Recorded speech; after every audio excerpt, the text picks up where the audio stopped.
అత్యాధునిక టెక్నాలజీతో నడుము మరియు వెన్నునొప్పికి treatment. Tejas spine care, Somajiguda, Sainikpuri, Gachibowli. నమస్తే, నేను Keshav. Welcome to Suman TV.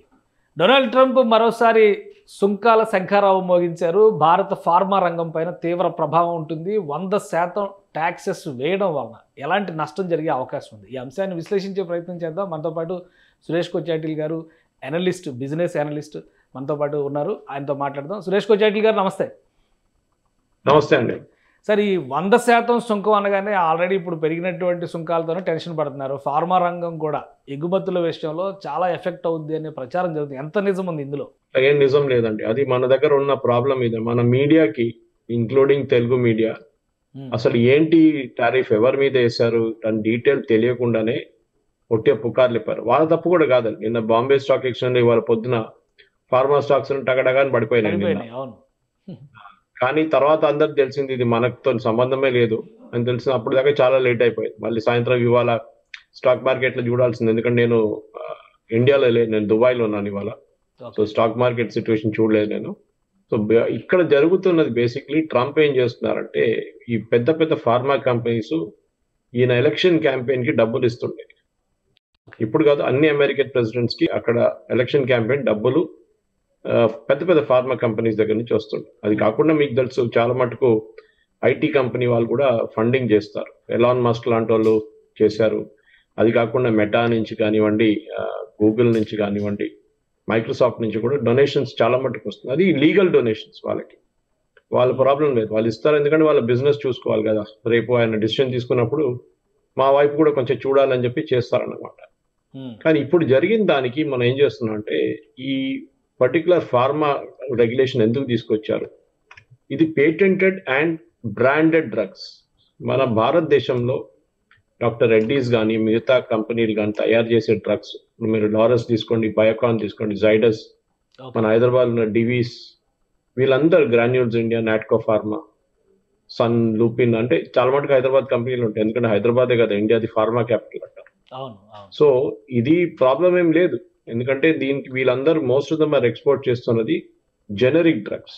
కానీ ఒక పాయింట్ సార్, ఇప్పుడు ఈయన ట్రూత్ లో పెట్టిన పోస్ట్ లో చాలా క్లియర్ గా డొనాల్డ్ ట్రంప్ ఏం కామెంట్ చేశారంటే, 100% tariff on any branded or patented pharmaceutical product unless a company is building their pharmaceutical manufacturing plant in America.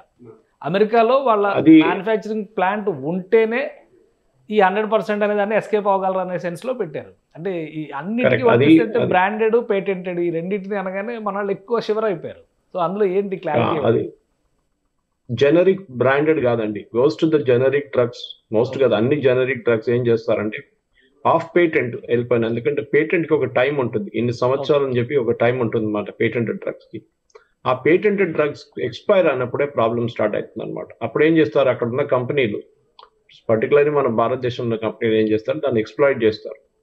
అంటే రూట్ మార్చి తయారు చేస్తారు అనమాట. దాంట్లో మన వాళ్ళు కిలాడీలు, పెద్ద కిలాడీలు మన అది మన ఇండియాలో ఏ ఫార్మా కంపెనీ కానివ్వండి, వీళ్ళు ఆఫ్ పేటెంట్ డ్రగ్స్ చూసుకుంటారన్నమాట. వీళ్ళ పని అదే.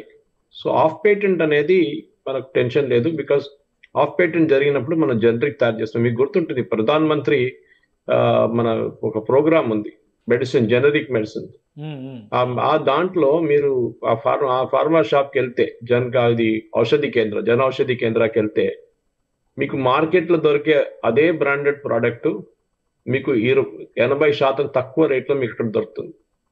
అది మోదీ గారు మొదలు పెట్టారు. చాలా మటుకు హాస్పిటల్స్ లో, సెంట్రల్ గవర్నమెంట్ హాస్పిటల్స్ లో, BJP rule state government hospitals లో అక్కడ వీళ్ళు జన ఔషధి కేంద్రాలు పెట్టారు. ఎందుకంటే ఫార్మా అంటే చాలా పెద్ద బిజినెస్ అండి. దీంట్లో మార్జిన్స్ చాలా ఎక్కువ. 100% మార్జిన్స్, 70% మార్జిన్స్ అనేది ఒక మందికి, మనం ఎగ్జాంపుల్ చెప్తున్నాను, ఒక 30 రూపాయలు ఒక పర్టికులర్ టాబ్లెట్ కి ఇస్తున్నప్పుడు దాని యాక్చువల్ విలువ 5 రూపాయలు కూడా ఉండదు. మిగతా అంతా ప్రాఫిట్ అన్నమాట.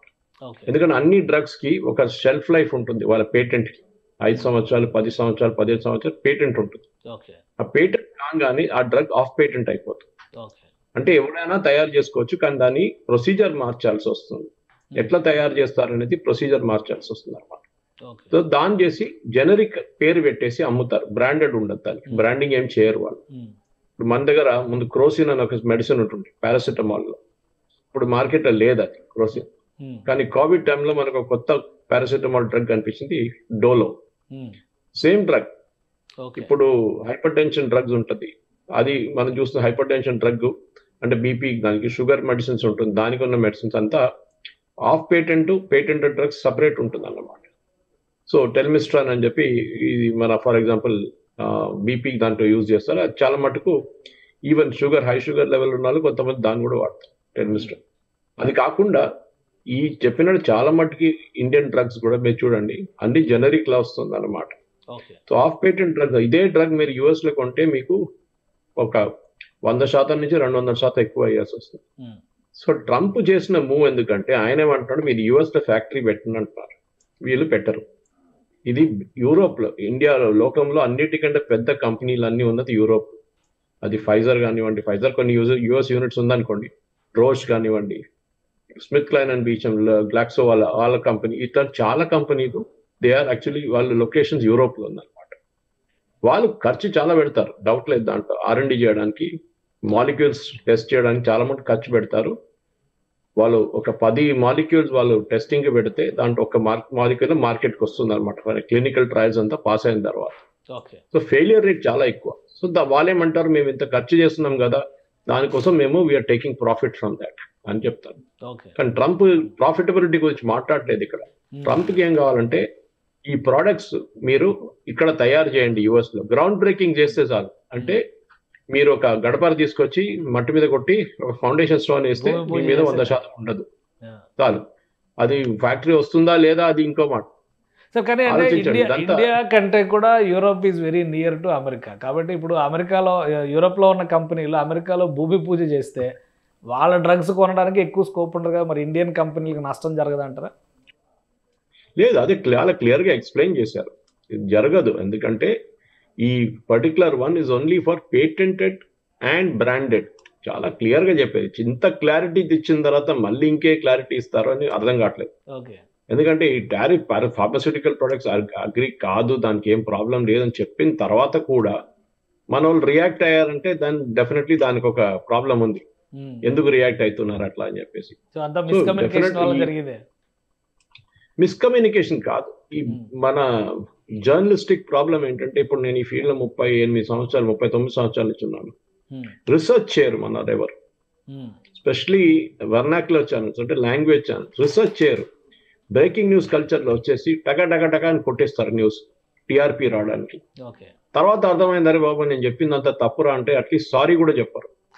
సో దానికోసం నేను చాలా మటుకు ఛానల్ డిబేట్స్కి వెళ్ళను. ఎందుకంటే మీకు సబ్జెక్ట్ తెలియనప్పుడు మీరు ఎందుకు పెడుతున్నారు డిబేట్ అని నేను అడుగుతాను. అప్పుడు వాళ్ళు అంటారు, ఏదో సార్ ఆ ఛానల్ వాళ్ళు పెట్టారు కదా, అది కూడా మేము కూడా పెడుతున్నాం.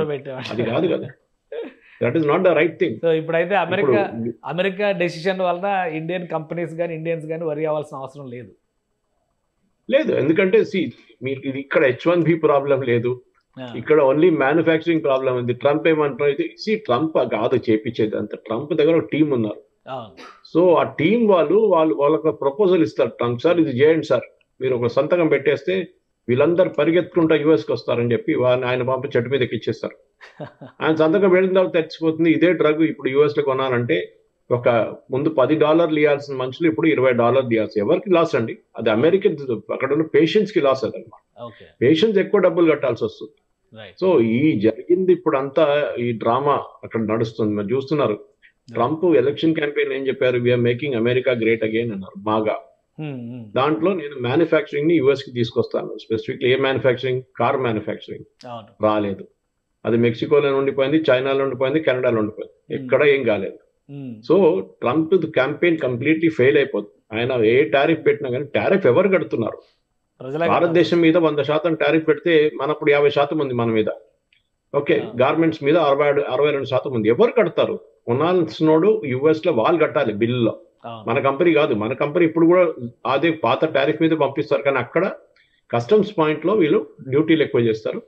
దాన్ని బట్టి వాళ్ళు end customer is losing out. ఈ ఫార్మా దాంట్లో కూడా అదే జరుగుతుంది. నిన్న మీరు యుఎస్ లో ఉన్న ఛానల్స్ లో డిబేట్స్ చూస్తే అందరూ ట్రంప్కి ఏమైనా పిచ్చి పట్టిందా అని అడుగుతున్నారు. ఎందుకు ఇట్లా చేస్తున్నారైనా? ఎందుకంటే ఈ ఫైనల్లీ యుఎస్ పేషెంట్స్ కి, ఎందుకంటే US health care system as it is చాలా ఎక్స్పెన్సివ్. యూకేలో కాదు, యూకేలో కూడా ఎక్స్పెన్సివ్, కానీ యూకేలో చాలా మటుకు పేషెంట్స్ కి నేషనల్ హెల్త్ సర్వీస్ ఉంది వాళ్ళ గవర్నమెంట్ది, అది ఫ్రీగా చూసుకుంటారు వాళ్ళు. కానీ యుఎస్ అట్లా కాదు. యుఎస్ లో డబ్బులు లేనోనికి మన దగ్గర ఆరోగ్యశ్రీ లాగా మెడికేర్ అని ఉంటుంది అక్కడ. కానీ డబ్బు ఉన్నోడు అంటే అబౌవ్ దట్ పావర్టీ లైన్ ఎవరెవరు ఉన్నారో వాళ్ళు కంప్లీట్ గా ఇన్సూరెన్స్ ఉంటే ఓకే. ఇన్సూరెన్స్ కూడా చాలా ఎక్స్పెన్సివ్ యుఎస్ లో. డినై చేయడం చాలా మటుకు. మీరు ఒక వ్యాధితో మీరు హాస్పిటల్కి వెళ్తే మీరు ఎందుకు వెళ్ళారని అడుగుతారు ఫస్ట్ వాళ్ళు. కాదరా బాబు నాకు హార్ట్ అటాక్ వచ్చింది, హార్ట్ అటాక్ వస్తే వెళ్ళాలని హాస్పిటల్కి అంటాడు. అట్లా డినై చేస్తారన్నమాట చాలా మటుకు. ఇట్లా డినై చేసిన దాని ప్రకారం ఇప్పుడు ఈ మెడికల్ బిల్స్ కూడా యాడ్ చేస్తే US health care system complete గా సత్యనాశం అయిపోతుంది కంప్లీట్ గా. దానికోసం ట్రంప్ కూడా నిన్న రాత్రి బహుశా ఆయనకు ఒక సెకండ్ థాట్ వచ్చింది. ఎవరో అంటున్నారు ఇప్పుడు ఆయన పేటెంటెడ్ ఒట్టే పెట్టేసి జనరిక్ తీసేస్తారు, సారీ బ్రాండెడ్ తీసేస్తా అంటున్నారు. చూద్దాం అది ఏం చేస్తారని. పేటెంటెడ్ పేటెంటెడ్ డ్రగ్స్ కి ఎప్పుడు రేట్ ఎక్కువనే ఉంటుంది. దాని మీద టారిఫ్ పెడితే ప్రాబ్లం ఏంటంటే కొత్త డ్రగ్స్ అమెరికాకు రావు, పాత డ్రగ్స్ తో నడిపించుకోవాల్సి వస్తుంది అనమాట. Right sir, thank you sir విశ్లేషణ అందించినందుకు. ఇది ఫార్మా రంగం పైన సుంకాల పేరుతో డొనాల్డ్ ట్రంప్ ప్రభుత్వం తీసుకున్నటువంటి నిర్ణయం అమెరికాకే ఎదురు దెబ్బ తగిలేటువంటి అవకాశం ఉంది. లోకల్గా కూడా దీనిపైన వ్యతిరేకత వస్తుందని సురేష్ కోచెట్ల గారు ఎక్స్ప్లెయిన్ చేస్తున్నారు. ఇక భారతీయ ఫార్మా కంపెనీలపైన ఎలాంటి ప్రభావం చూపించబోదని ఆయన వివరిస్తున్నారు. ఇది special discussion, keep watching. Suman టీవీలో మీ పర్సనల్ అండ్ బిజినెస్ ప్రమోషన్స్ కోసం కింది నెంబర్కి కాంటాక్ట్ చేయండి.